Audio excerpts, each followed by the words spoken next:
I moved my winter sow stuff out to the garden finally. Actually, Chad helped me and we moved it out here the other day. Took about 4 wheelbarrow loads, but we've got it out here and the dog is finally trained not to mess with it. I thought I would do some updates on it. Right here, I used these flats. The snow peas are coming up beautifully, but the lids fly off of these things because I'm not sure why. The duct tape doesn't want to stick to the paper bottoms, I think. And in this wind, I've been having to go run and get the lid. Another thing, I had put a little vent hole there, and right below that vent hole, the little cell washed out, completely washed it away. The baggies are sprouting really, really good. I opened them up and kind of pinned them together to try to get some opening so that they don't fall down on each other. And then, like this container, I water it probably every day, if not more than that. And it's just not a good idea. It's too many holes and it dries out dreadfully fast. Everything else is doing really well. This is kale.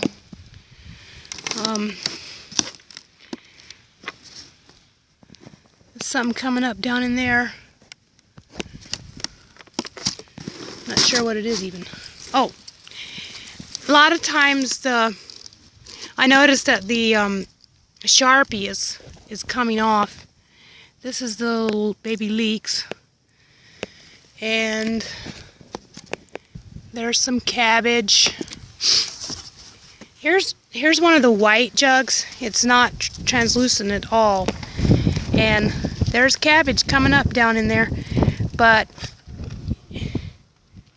it's a bit leggier, a bit more leggy than the ones coming in the more clear jugs. I kind of expected that. It's just experiment, but it's a little more leggy than the others, but not nearly as much as I expected it to be. Here is a package of Brussels sprouts. I believe that package of Brussels sprouts is probably 3 years old. So I just scattered all the seed in there, and I think every one of them came up. So if they do well, we'll have Brussels sprouts to no end.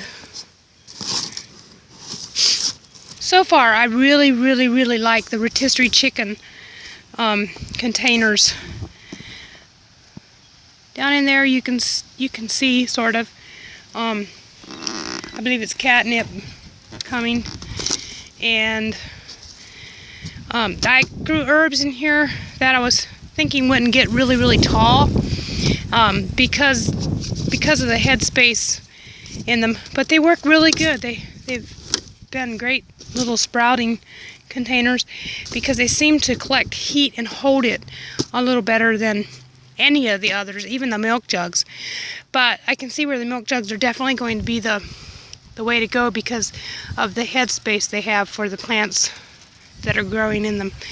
But all in all, I have a lot more sprouts than I did. Look at these radishes. They love it.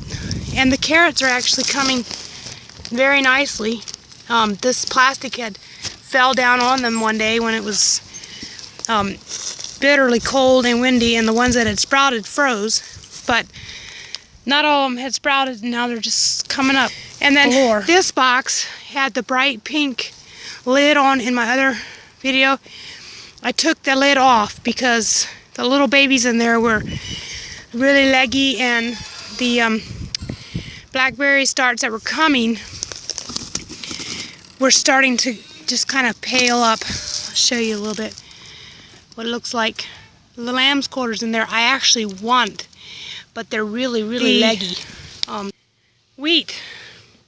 It's beautiful. It's coming up really good and seems to really, really like it. But I don't know if you can see it, probably not.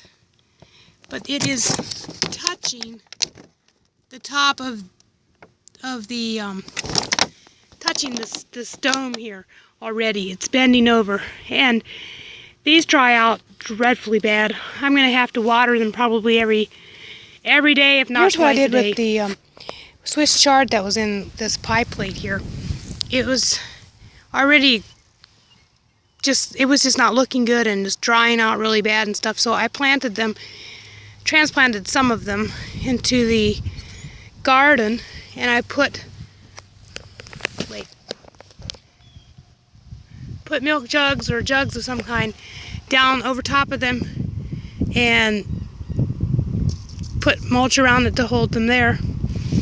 And they love it down in there. They've actually grown about double their size since I put them in there, and seem to be really rich green, just really happy. So I'm thinking that's gonna work, and they might even have a little bit more of a jump start than the ones in the container, because that container dries out so badly. I'm gonna have to water religiously and make sure it doesn't dry out, which is probably every day, if not twice a day.